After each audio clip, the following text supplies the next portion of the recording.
잘 되기는 개뿔. 그때 진짜 거의 목숨을 위협받았어, 목숨을.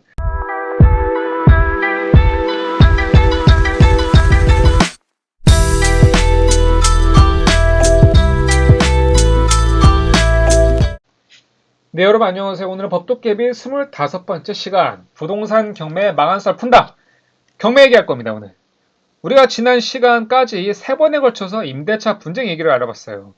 임대차 분쟁, 임대차 계약을 했으니까 분쟁이 생기는 거고, 임대차 계약을 한 이유는 통상적으로는 부동산을 우리가 거주의 시각에서 바라보지만은 투자의 시각에서 바라보기 때문에 통상 임대차가 이루어지는 경우가 많아요.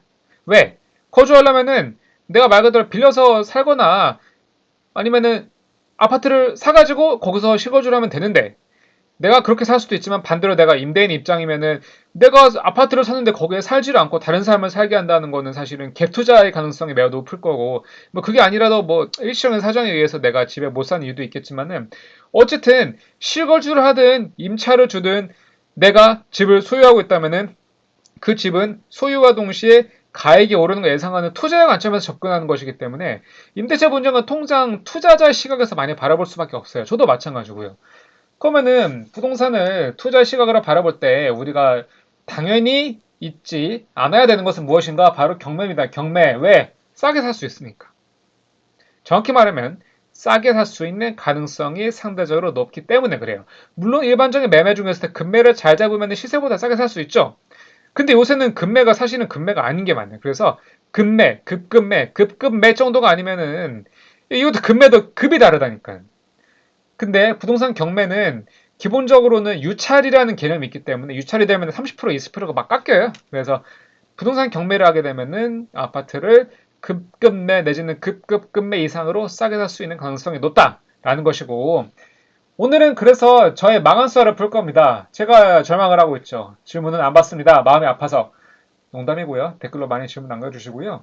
경매 물건 보는 법도 같이 알려드릴 거예요. 그래서 우리가 실제로 경매 사이트에서 우리가 전문적인 경매꾼이 아니기 때문에 뭐 특수 물건이 어떻고 뭐 저당권이 어떻고 그런 거를 다 세세히 볼 필요는 없겠지만은 적어도 아파트 시장의 분위기를 탐지를 하고 오피스텔 시장의 분위기를 탐지하기 위해서는 우리가 꼭 봐야 되는 것이 부동산 경매 시장입니다. 저는 부동산 경매를 2017년에 처음 접했어요. 2017년에 여러분 제가 또 변호사지 않습니까? 변호사라서 자신이 있었단 말이에요. 나는 내가 부동산 등기부도 잘 보고 부동산에 대한 웬만한 특수물건 사건 분쟁도 다뤄왔기 때문에 나는 바로 특수물건을 도전을 하면 잘 될 줄 알았어요. 잘 되기는 개뿔. 그때 진짜 거의 목숨을 위협받았어. 목숨을 죽을 뻔했단 말이에요. 근데 결과적으로는 죽지 않고 잘 살아있죠. 잘 살아있고 오늘 여러분과 함께 제가 했던 실수들 그리고 제가 겪었던 그런 시행착오들을 말씀드리면서 어떻게 하면 여러분들이 저와 같은 실수를 범하지 않고 부동산 경매를 실제로 하든 안 하든 부동산 시장에서 성공적인 투자를 하시기를 기원하는 마음에서 영상을 시작하겠습니다. 제가 주로 쓰는 경매 사이트는 신한옥션이에요. 신한옥션인데 이게 지금 네. 여기 보시면은 이게 뭐 신한은행 쓰시는 분들은 뭐 기본적으로는 다 가입하실 수가 있고요. 신한은행 안 써도 어쨌든 무료 가입을 해서 거의 80%의 기능이 무료로 제공이 되고 있습니다. 그게 싫으면 윈스 옥션이라고 여기도 뭐 많이 쓰는 사이트인데 네. 포털 사이트에서 윈스 옥션 경매하면은 여기도 거의 대부분의 기능을 무료로 사용할 수가 있어요. 근데 여러분 경매 정보 사이트가 기본적으로는 저는 유료 회원 가입할 필요성 없다고 보는 게 얘가 유료 서비스를 이용할 필요성을 못 느끼는 이유는 간단합니다. 애초에 경매 자체를 진행하는 주체가 누구냐면은 법원이에요. 자, 여러분. 법원이 경매를 관장합니다. 그리고 개별 경매 사건은 우리 형사사건, 민사사건 하는 것처럼 그 법원이 주도하는 사건인 거예요. 판사님이 판결만 안 하다 뿐이지 경매도 그러니까 판사라는 개념보다는 법원이라는 기관 자체가 경매를 접수 받아가지고 이 경매 절차를 쭉 진행해가지고 낙찰하는 모든 절차를 관장하고 있거든요. 볼까요? 법원 서울에 있는 법원을 한번 볼게요. 서울에 있는 법원을 보고 신한 옥션에서 경매 물건 중에 신권 아파트 한번 봅시다. 이 정도만 선택을 해도 여러 가지 나오는데 여기 보시면은 사건 번호가 있어요. 2022년 2401 강동구죠. 강동구의 관할 법인이 어딥니까? 관할 법원은 서울 동부지방법원이죠. 송파구도 마찬가지예요. 성동구는 어딜까? 성동구도 아마 마찬가지일 거고, 강서구는 어딜까요? 제가 알기로는 이거 남부지방법원으로 알고 있습니다. 그러니까 개별 경매 사건을 클릭을 했을 때 나오는 게 담당계가 있어요. 담당계 말고 담당 부서인 거죠. 부서가 어디야? 서울 동부지방법원 본원 4개. 그러니까 법원, 동부지방법원 본원에 그 1, 2, 3, 4개 중 4개가 이 사건, 경매 물건, 경매 사건을 담당하고 있고, 여기 보시면 2020의 타경이에요. 타경. 타경은 경매 사건에 붙는 번호예요. 우리가 법원 사건 번호 할 때 고단, 고합, 노, 도 이런 것들은 형사사건의 번호고 가단, 가소, 나, 다 이건 민사사건의 번호인 것처럼 이 경이 경매할 때 그 경자거든요. 그러니까 사건 번호가 결국 법원이 정해주고 법원이 사건 번호를 부여하는 이유는 경매를 주도하는 경매 절차를 법원이 주도하기 때문이다.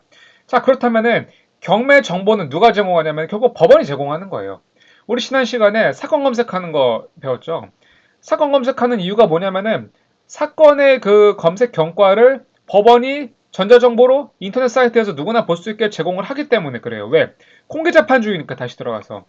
경매 사건도 크게 보면 하나의 재판이에요. 낙찰하는 것도 판사의 결정이라고 보시면 돼요. 그러니까 공개재판주의 원칙에 적용돼가지고 경매 사건의 진행 경과는 이렇게 뭐 이런 정보들 뭐 가압류 당했고 기일이 언제고 최저 매각가 얼마 이런 정보들은 모든 국민이 알 수 있도록 공개가 되어 있습니다.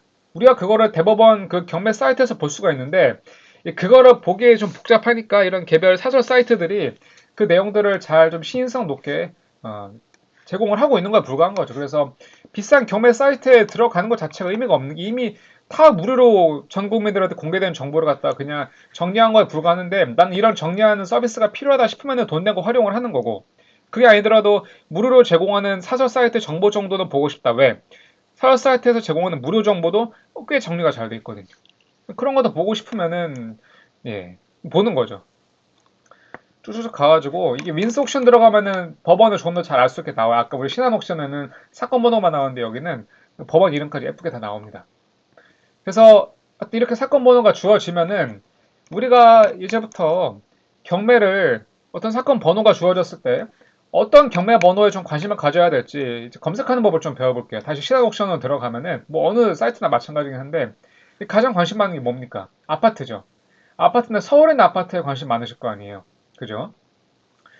아파트, 법원 선택 서울, 주소도 당연히 서울에 있겠죠. 왜냐면은 이게 똑같은 게 그 주소지를 관할하는 법원이 경매 사건을 관장하기 때문에 법원 선택을 서울에 있는 법원으로 하든 주소 선택을 서울에 하든 똑같습니다. 중요한 거는 경매 현황이에요, 여러분. 이 진행 물건으로 보실 때 신권과 유찰이 있는데 뭘로 봐야겠어요? 당연히 유찰로 봐야죠. 왜? 신권은 비싸잖아. 유찰은 싸졌잖아. 유찰로 보는 겁니다. 뭐 상세 검색에 유자 배출 이렇게 할 수 있는데 이거는 큰 의미가 없고요. 유찰된 서울에 소재한 아파트 특수물건 설정 안 해볼게요. 그리고 여기에 에세이 왜 들어가야 되는데 이거는 뭐 사업 사이트가 제공하는 건데 이 보면은 햇빛이 쨍쨍한 거는 좀 안전한 거, 비가 오는 거는 조금 특수물건인 것들. 햇빛이 쨍쨍한 걸로 한번 가보겠습니다. 검색. 자, 경매를 왜 합니까, 여러분? 싸게 살려고 하는 거잖아요. 그럼 싸게 살려고 하면 어떻게 해야 되겠어요? 유찰 횟수가 많아서 많이 가격이 깎인 걸로 가야겠죠. 그래서 우리는 유찰 횟수가 많은 순으로 소팅을 해볼 겁니다. 쭉쭉 가보면은 뭐 이렇게 보면 특수물건, 재매가 지우면 이런 것들은 기본적으로 보지 맙시다. 초보자 입장에서는. 자, 노원구 월계 중목 아파트가 있어요. 눌러볼까요? 일단은 여기서 가장 먼저 봐야 될 거는 이 다음 기일에 이게 얼마의 경매가 나왔는지 스타팅 프라이스가 얼마인지를 봐야 되는데 얘가 벌써 노도광이긴 하지만 3번 유찰이 됐어요. 3번 유찰이 돼서 처음 최저 매각 가격이 이제 5억 300만 원이고 감정가도 그냥 최저 매각 가격이랑 똑같이 감정 가격과 최저 매각 가격 똑같이 됐어요. 5억 300만 원 나왔는데 이게 벌써 2억 5,700으로 내려간 거예요. 와, 그럼 벌써 반값이 됐죠. 그러니까 반값 아파트가 된 건데 평수가 좀 싸고 보시면 잘 봐야 될 게 박광수 씨라는 분이 소유자고 채무자가 시프트 코리아니까 아마 박광수 씨가 운영하던 회사 채무를 담보할 목적으로 근저당권을 설정을 했다가 돈을 못 갚아가지고 아파트가 경매에 넘어간 것 같아요. 제일 중요한 거는 일단은 이게 그러니까 깨끗하냐 특수물건이 아니냐가 봐야 되는데 특수물건에서 가장 먼저 봐야 될 게 뭐냐면은 임차현황. 임차인이 없어. 중요한 거는 임차인이 없다는 거를 이거는 그냥 말 그대로 조사를 한 결과에 불과한 거지 임차인이 없다는 거를 법적으로 보증해주는 효력은 없어요. 보시면은 공현황조사를 위해서 현장 방문을 했는데 폐문부제 문 안 열어줬다. 안내문 없어가지고 누군지 모른다. 근데 보면은 전입세대주가 누구냐면 소유자예요. 그러니까 소유자가 전입까지 했기 때문에 적어도 전세는 안 껴있을 거라는 강한 확신이 들어요. 물론 전입신고 안 하고 전세 들어있을 수 있겠지만은 그럴 확률이 얼마나 될까요? 다만 월세 임차인을 살 수가 있는데 월세 임차인도 아시다시피 전월세는 다 계약을 신고를 해야 되잖아요. 일단 이 물건은 월세 계약도 신고가 안 된 걸로 보여서 임차인이 없다는 그 현황이 조사가 된 겁니다. 다시 말씀드리면 이게 어떤 법적인 구속력이 있거나 보증 효력이 있는 건 아니에요. 이거 믿고서 낙찰받았는데 임차인이 있을 수도 있는 거예요. 그러니까 경매가 싸게 사는 대신 이러한 리스크가 있는 건데 리스크 테이킹 할 거면은 싸게 가는 거고 그게 싫으면은 매매 시장에서 정상적으로 사면 되는 거고 등기 현황 보겠습니다. 2020년 9월 2일에 근저당권이 설정이 됐어요. 채권 최고액 3억 3,960만 원 기준 권리. 근데 보면은 좀 안타까운 게 사업이 좀 어려우셨나 봐요. 그래서 근저당권을 같은 저축은행에서 이제 3번을 더 받았는데 이게 다 합치면은 한 채권채 금액이 한 4억 5천 정도로 채권 금액이 나오고 이게 아마 그 피담보 채무일 거예요. 그러니까 빌린 돈. 근데 임의경매로 넘어갔을 때 채권 금액은 약간 좀 갚으셨는지 이제 4억 5천까지 안 가고 3억 8천7백 정도가 돼 있어요. 자, 그러면 여기서 봐야 될 건 이 액수가 지금 4차 최저 매각 가격 2억 5천보다 크니까 내가 이거를 낙찰 받았을 때 이 돈을 내가 갚아줘야 되냐? 아닙니다. 왜? 권리가 소멸하기 때문이에요. 근저당권에 따라서 임의경매가 이제 개시가 됐을 때 이 사람들은 그 낙찰 금액에서 돈을 받아가겠지만은 지금 낙찰 가격을 내가 만약 이걸 3억에 낙찰받았다고 했을 때 이거 채권 금액이 3억보다 훨씬 큰 금액인데 OSB 저축은행이라는 채권자가 3억 8,700 중에서 3억은 받아가겠지만은 8,775만 522원은 못 받아가는 거예요. 매수인 낙찰인한테 이 돈을 달라고 못합니다. 왜? 권리가 소멸했기 때문에 낙찰받아서 보증금 3억 가져간 낙찰가격 3억 가져간 이후부터는 OSB 저축은행은 이 경매 물건에 아무런 권리가 없게 되는 거예요. 그러니까 이 금액이 3억 8천이 아니라 뭐 3조가 됐다 하더라도 나랑은 낙찰인과는 아무런 상관없는 거죠. 왜? 권리가 소멸하기 때문에 그래요. 근데 이 중에서 소멸하지 않은 권리들이 가끔 있어요. 볼까요? 바로 특수 물건들인데 특수 물건 중에서 이제 대항력에 있는 임차인이 있는 경우가 가장 대부분입니다. 보시면은 대항력에 있는 임차인 강서구 화곡동에 있는 오경 아파트 한번 볼게요. 지금 보면은 이것도 마찬가지. 이거 해야겠구나. 자, 여러분 이 아파트는 임차인이 있는 아파트입니다. 대학에 있는 임차인 땅 빨간 글씨로 써졌으니까 잘 봐야 돼요. 문정아라는 분의 소유자이고요. 얘는 3억 8천부터 시작을 했는데 지금 3분의 1 토막이 났습니다. 1억 2,600인데 굉장히 싸졌다고 볼 수가 있죠. 아파트가 뭐 대단지는 아닌데 어쨌든 보면은 최설비라는 분이 전입을 21년 6월 22일 했어요. 확정일자를 6월 7일 받았기 때문에 적어도 21년 6월 22일에 보증금 약 3억 원에 대해서는 우선 변제권과 대항력을 갖습니다.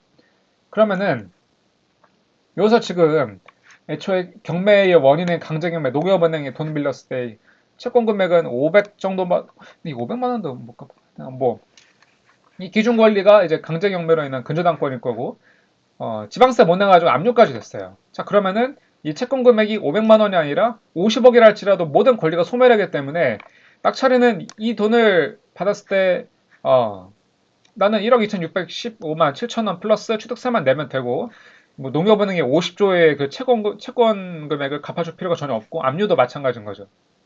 자, 그러면 내가 이거 1억 2,600원만 내면은 들어가서 바로 살 수 있냐? 아닙니다. 왜? 임차가 있기 때문에요. 무슨 임차? 대항력에 있는 임차. 이 임차인은 자기 그 보증금을 이 보증금은 이제 소멸하지 않아요. 소멸하지 않고 정확히 얘기하면 만약에 낙찰인으로서 등기를 취득하게 되면은 이 임대인이 지위를 승계하기 때문에 이 보증금도 갚아줘야 됩니다. 다시 권리가 소멸되는 농협은행이나 압류 금액이 뭐 5천조 된다 하더라도 이거는 갚아줄 필요가 없어요. 나랑 무관한 돈이 없어져. 근데 이 대항력 있는 임차인의 보증금은 갚아줘야 되는 거예요. 정확히 말하면은 뭐 갚을 법정의 필요는 없겠지만 내가 이 집에서 임차인 내보내기 위해서는 이 돈은 갚아줘야 된다는 겁니다. 그러면은 사실상 이 아파트의 가격은 1억 2,600만 원 플러스 3억이에요. 그러니까 4억 2,600만 원이 있어야지 내가 이 집에 실거주를 하든 아니면 새로 임차인을 받든 둘 중 하나를 할 수가 있는 겁니다. 이 돈을 내기 싫으면 내가 이 아파트의 권리를 취득할 수 있겠지만은 돈 날리는 거거든요. 왜냐면은 이 아파트는 이제 담보 가치가 없어지는 거죠. 팔 수도 없어요. 누가 이거 아파트 팔았을 때 보증금 3억이나 됐는데 내가 이거를 뭐 내가 만약 이 아파트를 누군가에게 공짜로 준다 하더라도 받기 싫어할 거예요. 왜냐면은 사실상 이 보증금 3억을 떠내야 되기 때문이죠. 그러니까 이런 아파트 같은 경우는 사실은 어, 경매로 낙찰이 될 가능성은 거의 없어 보입니다. 보세요. 매수인에게 대항할 수 있는 임차인이 있으며 보증금이 전액되지 않으면 자네가 매수인이 인수한다잖아. 그러니까 이 아파트는 잘 봐야 되는 거예요. 이렇게 특수물건 싸다, 야 이거 1억이면 서울에 강서구청 아파트 하나 살 수 있는데 이 개념이 아니에요. 이 보증금액이 매수인이 인수한다는 거를 봐야 됩니다. 이게 임차인 분석에서 다 나왔어요. 근데 심지어 여기는 임차인이 2명인데 보증금 합계가 이게 보면은 거의 그죠. 아마 이게 승계인 주택, 주택도시보증공사가 이제 임차인 승계를 했는데 이거는 좀 잘못 나온 것 같고 하여튼 이 3억 정도 되는 돈을 주지 않으면은 내가 이 아파트를 그냥 서류상의 페이퍼상으로만 내게 돼가지고 내가 세금 내고 불이익을 받는 반면 내가 이 아파트에서 살거나 새로운 임차인에게 임차를 줄 수는 없는 거죠. 또 이거를 내가 판다 하더라도 누가 이 아파트를 1억 2천짜리 보겠습니까? 4억 2천짜리를 보지. 그러니까 매도 가격 4억 2천짜리를 보는 거지. 그러니까 그렇게 되면 오히려 최저 마각 가격, 감정가보다 아파트가 아주 여전히 비싼 상태인 거예요. 골 때리죠. 정말 골 때립니다. 왜?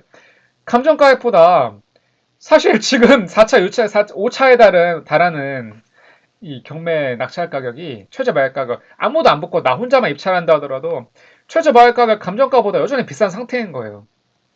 그럼 우리가 이거를 반대로 보면은 임차인도 환장하는 겁니다. 왜? 아니 내가 보조금액 3억인데 신권에서 낙찰을 받아도 최저 마약 가격이 3억 8백인 거예요.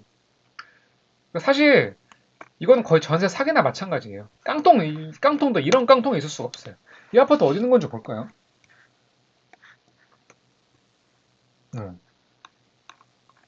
KT가 이게 역세권이고 대단지는 아니지만은 뭐 이제 뭐 강서구 화곡동이라는 그 입지에 비추어 보아도 그렇게 나쁘지 않아. 완전 대로변에 붙어 있는 것도 아니고 이 정도면 너무 빌라촌이라 볼 수도 없고 앞에 뭐 전기차 충전소가 좀 걸리긴 하지만 어쨌든 뭐 KT 강서지사 있고 도서관도 있고 절대 나쁜 입지가 아니에요.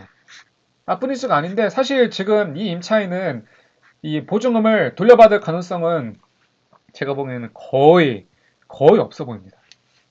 그리고 이 경매 물건은 이거를 이제 전문가들 뭐라고 하냐면은 이게 쉽게 말하면은 뭐 깡통이라고 하는 사람도 있고 똥이라고 하는 사람들 저는 똥이라는 표현이 좀 어울리는 것 같아요. 이거는 똥물건이에요. 똥물건. 이 소유자와 임차인께는 죄송한 말씀이지만은 이거는 똥도 이런 똥이 없어요. 그냥 단순히 냄새나고 치우는데 3억이 드는 똥인 거예요. 3억짜리 똥인 거예요. 3억짜리 똥. 다소 흥분을 했는데 다시 돌아올게요. 자 그럼 이런 것들을 우리가 당연히 잘 걸러서 이런 경매는 건드리면 안 되는 건드리는 순간 끝나. 제가 옛날에 이런 거 하려고 했었어요.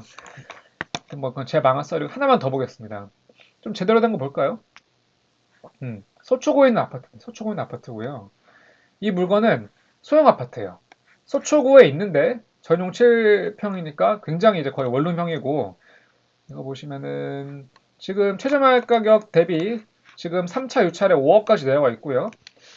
보시면은 채무자가 이제 이영주라는 분이 임차인, 우승현이라는 분이 임차인이 있는 거예요. 근데 임차인이 있는데 중요한 거는 임차인이 전입을 했는데 확정 일자가 미상이에요. 뭐야? 그럼 보증금도 미상이야. 이거 뭐야 이거? 그러니까 전입은 했어. 왜 전입을 했냐면은 소유자가 이경주라는 분인데 우승현이라는 분이 왔으니까 이 두 분이 어떤 인적 관계가 있는 게 아니면은 이분은 임차인의 가능성이 높은데 확정일자를 안 받았어요. 저 확정일자를 안 받았으면은 이분은 우선 변제권과 대항력이 없는 거야. 확정일자 안 받았고 지금 보증금이 얼마인지도 몰라. 그러니까 권리 분석이 안 돼 있는데 중요한 건 확정일자가 없으니까 우리가 1은 대항력과 우선 변제권이 없다고 볼 수가 있어요. 이 아파트 어, 다른 분을 그러니까 아마 채권자는 일반적인 사인 채권자가 그분의 채권자로 해서 이제 3억 7,500에 근저당권이 됐고 압류 2번 지방세, 국세 압류 이렇게 계속해서 같은 분 아마 이거 개인 채무 같아요. 개인 채무 해가지고 갔는데 어쨌든 간에 이 이진영이라는 채권자분은 권리는 소멸 합니다. 이게 뭐 5억 이번엔 낙찰이 됐어. 2억이 한 뭐 5억 천에 낙찰이 됐으면은 이분은 한 6천만 원 돈 받아가는 거죠. 그리고 뭐 세금 국세 뗄 거 떼고 뭐 그거는 이 사람 제가 말씀드렸지만 소멸되는 권리의 권리자들과 권리자는 우리가 신경 쓸 필요가 없어. 권리가 없어지고 이거는 애초에 없었던 거랑 똑같은 거예요. 뭐 공매 공고가 일단 주의사항이 있는데 일단은 그게 보다는 왜 이거를 본질적으로 봤을 때는 자 이거 아까 그 강서구 화구동 오경원 아파트랑 다른 거예요. 이거는 똥이라고 보기는 좀 어려워요. 왜냐면은 5억 8,800을 내가 5억 천에 낙찰을 받아갔으면은 일단 이 사람들한테 줄 건 없고 임차인한테 그럼 어떻게 줘야 되는 건데 임차인이 우선 면제권이 없기 때문에 임차인이 보증금 만약에 1억 있다고 해봅시다. 1억을 내가 승계할 필요가 없는 거야. 그러면은 임차인은 나가야 됩니다. 왜? 대항력과 우선 면제권이 없어. 확정일자를 안 해놨고 임차권 등기도 없고 전세권 등기 아무것도 없어요. 그러니까 내가 낙찰 받자마자 이 사람 사실 끌어내면 되는데 이제 끌어내는 게 또 쉽지가 않죠. 이게 뭐 경매 유튜브도 보시면은 그 명도하는데도 이사비도 줘야 된다고 그렇게 나와요. 200, 300 줘가지고 이 사람한테 사실은 이사비를 줄 의무는 없지. 이 사람 사실상 불법 점유하는 거거든. 내가 낙찰받은 날부터 내가 들어가 살 수가 있고 그 소유자한테 이 임차인이 대항을 못하는 거예요. 나가라고 하면 나가야 되는데 그렇다고 우리가 비밀번호 도어락을 따고 들어가서 머리채를 자꾸 뜯어내면은 주거침입과 폭행죄에 처벌받을 수가 있겠죠.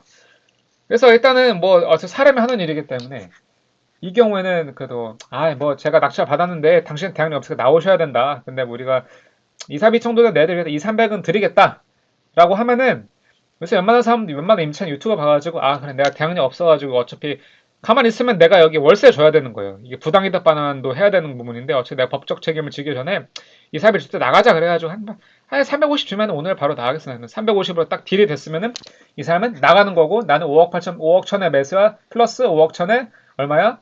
이사비 준 것까지 해서 뭐 취등록세에서 5억 2천, 5억 3천 정도의 소추구이지만 소형 아파트를 하나 실거주를 할 수도 있고 임차를 줄 수도 있고 팔아버릴 수도 있고 그러니까 이런 물건들은 도전해 볼 만합니다. 근데 공매 공고가 있어요. 공매 공고는 다시 봐야 되는데 이 공매 공고는 아마 이제 보면은 제가 알기로 제가 공매를 해보진 않았는데 어쨌든 공매랑 또 이제 부동산 경매는 별도로 들어갑니다. 별도로 들어가니까 공매 공고를 한번 봐야 될 것 같아요. 아마 이게 공매 공고가 있어가지고 계속해서 지금 유찰되는 것 같은데 만약에 공매 공고를 봤을 때 거기서 내가 추가적으로 부담해야 되는 뭐 별도의 권리가 없으면은 이거는 사실은 도전해 볼 만한 물건인 거죠. 근데 공매 공고도 보시면 20년 9월에 이루어졌기 때문에 글쎄요. 제가 보기에는 공매가 아마 그러니까 국세 체납이니까 이 압류에 따른 공매이기 때문에 압류에 어차피 이게 낙찰이 돼가지고 압류 등기가 이제 소멸이 되기 때문에 공매도 크게 걱정할 부분은 없어 보입니다. 다른 거 하나만 더 볼게요. 그러니까 벌써 희망이 있는 거죠. 이렇게 해가지고 우리가 유찰했어도 싸게 살 수가 있는 건데 대한형인 임차의 특수 물건을 쳐다도 보면 안 되고 잠깐만 죄송합니다 여러분. 네 보시면은 양철구 신월시형에 이제 전용 50에 한 이제 20, 21평 정도 좀 되는 집이고 어딘지 아시죠? 이거는 뭐 재건축 물건이고 벌써 감정가 6억 2,800에 두 번 유찰돼가지고 4억까지 내려왔고요. 자 임차인 없습니다. 임차인 뭐 대학로 이걸 떠나가지고 그래도 아마 전입 세대와 주민등록편에 의하면은 지금 이 집에서 이 채무자이자 소유자인 김승재님이라는 분이 전입을 해서 거주하는 걸로 확인이 되고 있는 거예요. 이거는 당연히 대항력 우선 면제권을 생각할 이유가 없는 게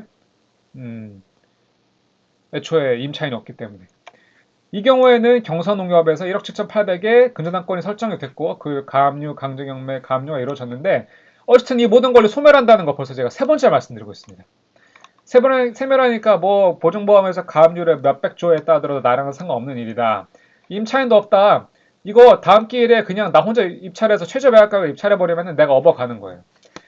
업어가고 이 물건 같은 경우에는 지금 임차인이 없기 때문에 채무자가 이분이 아마 뭐 이사를 여전히 사고 계시겠죠. 사고 계시고 이분도 이제 나가셔야 되는 건데 보통 이런 분들 같은 경우는 임차인과는 다르게 경매에서 좀 내보내기가 쉬운 편이에요. 왜냐면 임차인 같은 경우는 아니 내가 돈을 못 갚아서 내가 내 잘못으로 경매가 계시는 게 아닌데 나보고 왜 나가라는 거냐 나 지금 당장 못 나간다고 좀 뻗팅기는 경우가 많은데 이분은 이제 본인의 규책으로 경매가 계시됐기 때문에 뭐 어쨌든 이 사람은 이 매수인 낙찰인의 돈을 받아가지고 자신의 빚을 갚은 게 되기 때문에 통상은 순순히 나가요. 내가 보기에는 그래도 뭐 사람이 하는 일이니까 뭐 이사 비용으로 한 100 정도 드리면은 뭐 한 원하는 시기에는 맞춰 나가실 수 있을 것 같고 이 물건 어디 있는지 갑자기 궁금해지네.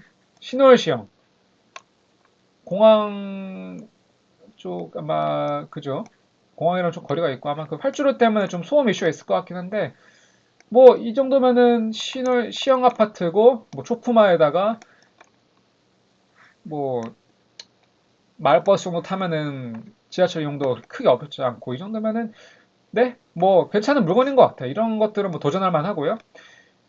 임차인도 없고 이런 물건들은 진짜 도전할 만한 것 같아요. 층수도 볼까? 10층이니까 층수도 나쁘지 않고요.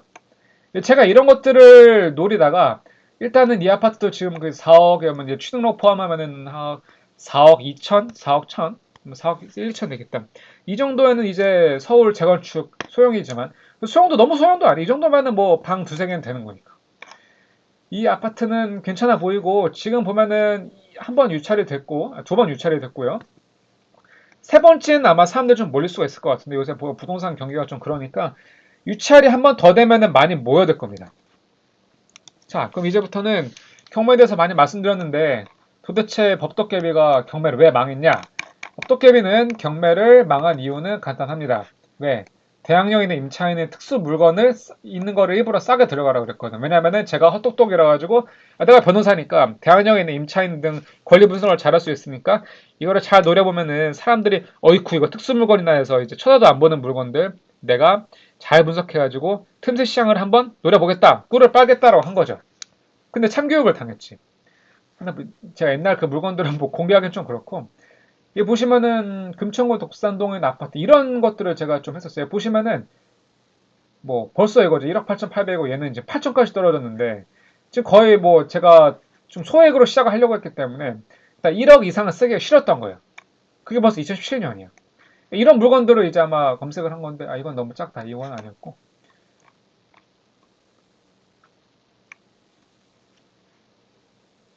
이런 느낌. 뭐 위반 건축물도 있어요. 뭐 이런 별게 다 있고 어,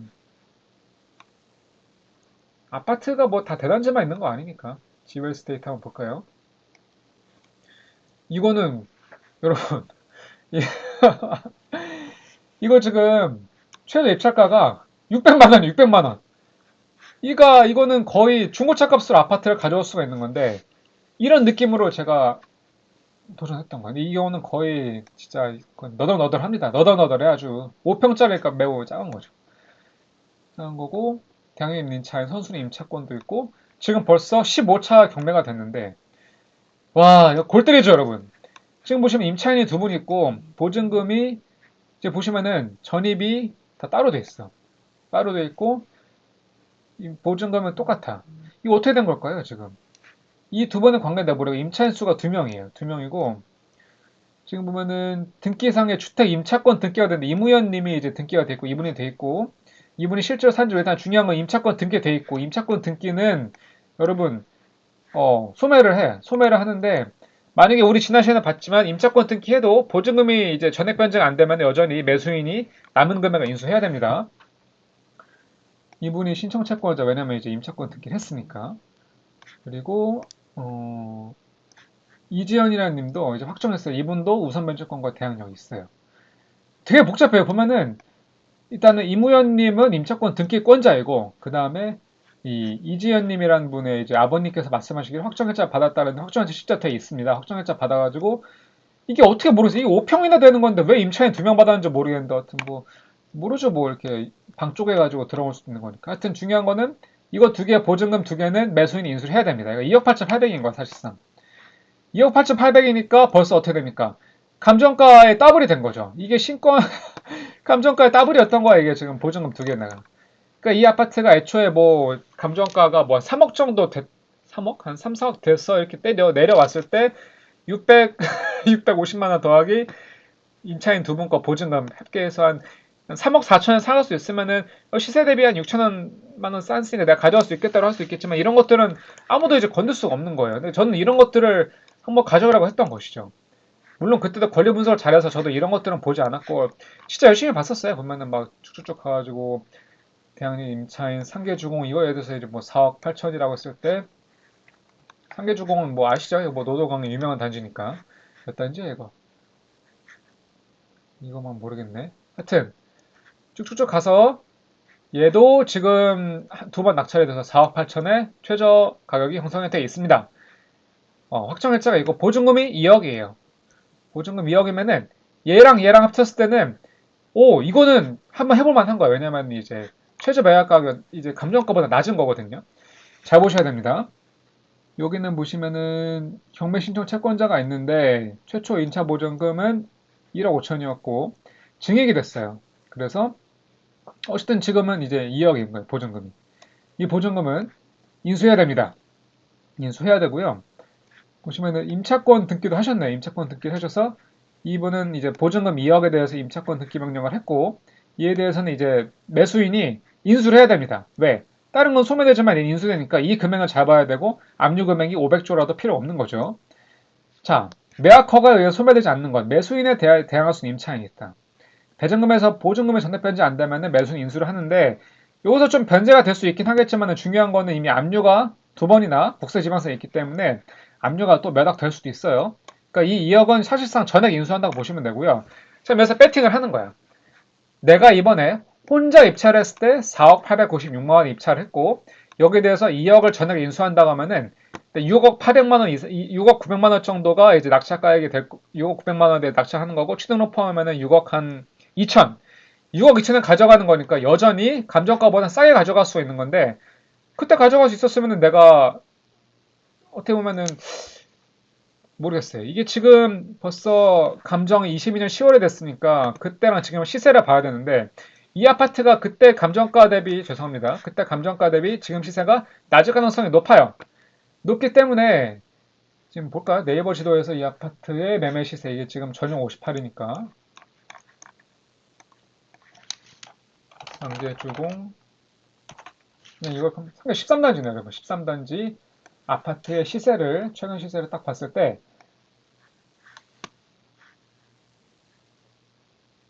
시세 실거래가 전용 58 답도 없죠 여러분. 지금 이게 5억 6,700까지 갔다가 최근 죄송합니다 여러분 이거 제가 잘못 본 것 같네요. 면적을 전체 면적을 봐서 거래 방식 매매 이거 안 보이는구나 이거.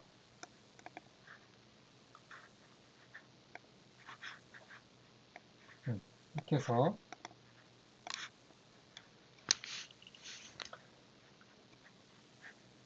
네이버 부동산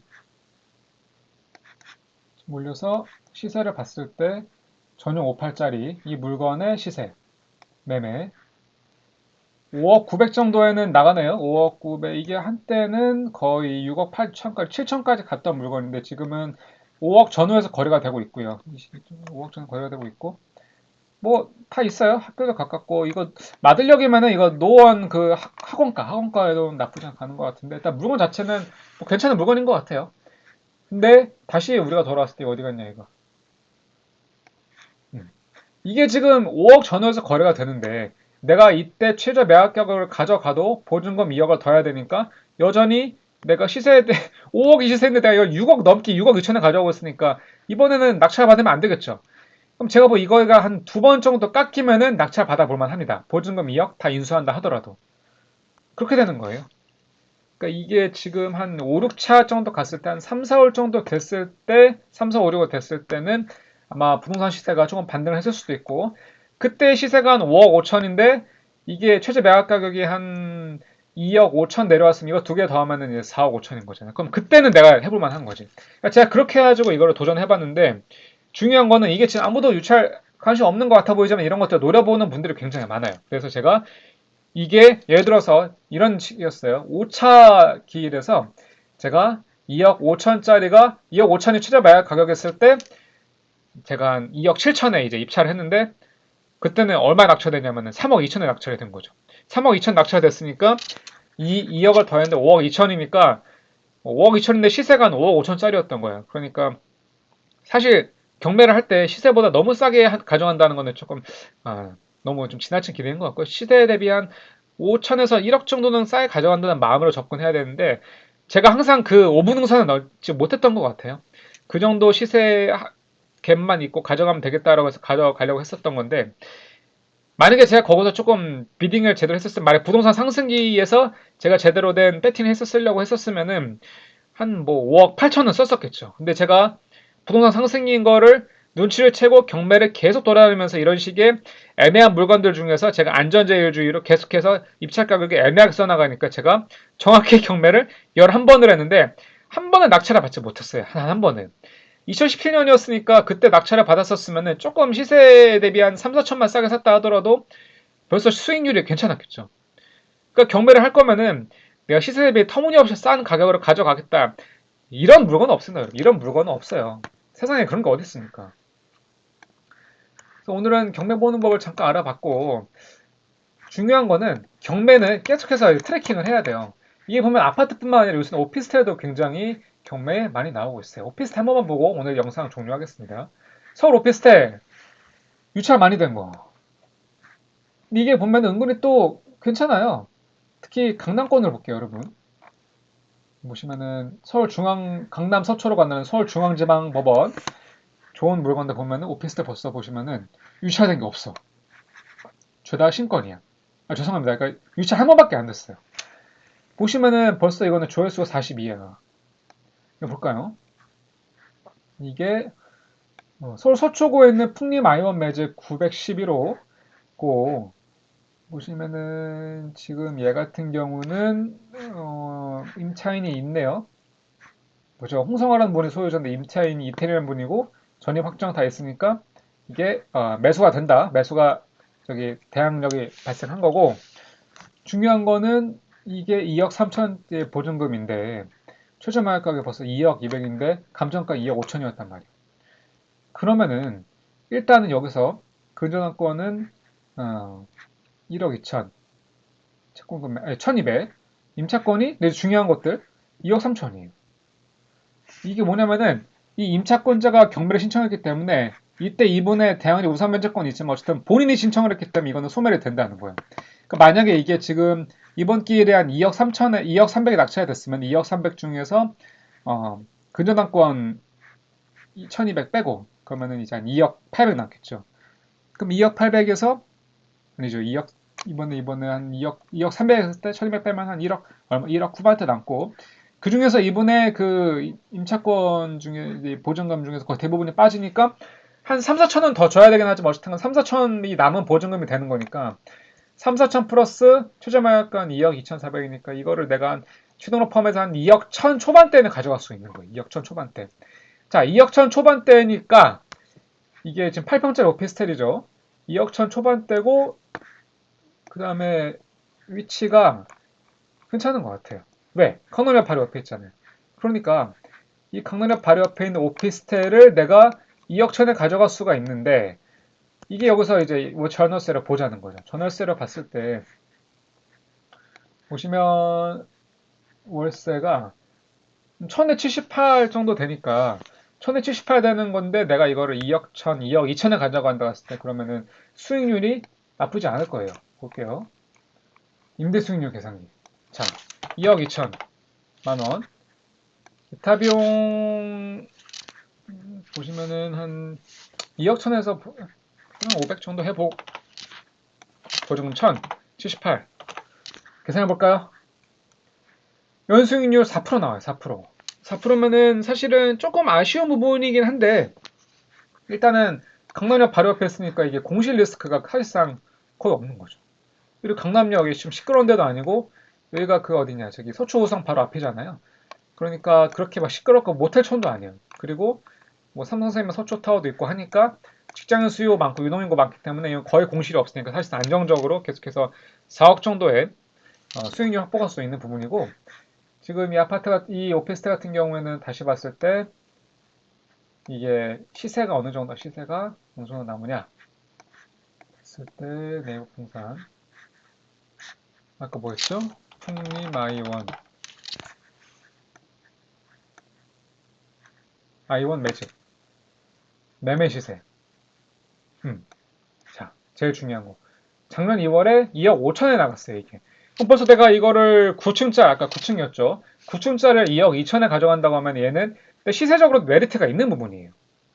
그죠? 물론 오피스텔 시간 지나면서 감가하고 얘가 이제 2004년 준공이니까 사실 사실상 이제 오피스텔로 따지면은 조금 구축 반열에 들어선 게 아닌가 싶은데 여전히 시세 대비 한 몇 천은 싸게 살 수가 있고 또 수익률 한 4.4%대 나오고 공시 걱정 사실상 없을 것 같고 또 어쨌든 이 부분은 지금 임차인만 잘 나간다고 하면은 이런 물건들은 투자해 볼 만합니다. 그러니까 가장 중요한 건 계속해서 내가 시세 파악 목적도 할 수 있겠지만은 이런 물건들은 어차피 오피스텔 뭐 원룸이니까 좀 소액으로도 투자가 가능한 부분이 있고 이거를 그게 싫으면 전세를 놔도 되는 거예요. 전세 놓으면 아마 이거 이제 플러스 피 나올 겁니다. 어디 갔나요? 전세 벌써 지금 이게 가장 최근에는 예, 딱 12월에 2억 천에 지금 전세가 나갔으니까 조금만 교섭을 잘하고 하면은 한 2억 2천에도 좀 내보낼 할 수가 있을 것 같은데 어쨌든 뭐 풀피가 되든 전세를 하던데 보통 이제 수익형 부동산은 우리가 수익형 부동산은 그 월세를 수익으로 하는 것이 가장 좋으니까 4%대 수익도 얻고 시세 차익 한 2, 3천도 누리고 이런 식으로 좀 접근해 볼 수가 있는 거예요. 아마 제가 보기에는 이번 기회에 이 물건은 많이 가져가실 것 같고 지금 보시면은 관악구 신림동인 오피스텔은 조회가 3회인데 이 오피스텔은 조회가 42회가 됐죠. 그러니까 사람들이 관심을 가지고 있다는 얘기가 되겠습니다. 오늘 간단히 경매 물건 보는 법 받고 제가 망했어 13번이나 도전을 했는데 한 번도 성공하지 못했다. 시간 낭비, 돈 낭비, 그리고 이제 계속해서 최저 입찰금, 그거 보이차 보증금 납부하느라고 1할 이자 상당의 손해만 봤던 배떡개비의 경매 망한 썰. 여러분들은 이렇게 하지 마시고 이 경매 생리에 대해서 조금 이제 인식을 하신 다음에 내가 딱 지를 때에는 자신 있게 내가 경매로 너무 큰 이득을 본다는 생각보다는 좀 스마트하게 시세 대비 좀 싸게 들어가면서도 약간 리스크 테이킹을 하는 그런 느낌으로 좀 적절하게 물건을 가져갈 수 있는 그런 눈을 기르시는 것을 바라면서 오늘 법도깨비 영상 마치고 유튜브 댓글로 궁금한 주제 항상 남겨주시면은 여러분의 고민을 덜어드리는 법도깨비가 되겠습니다. 감사합니다.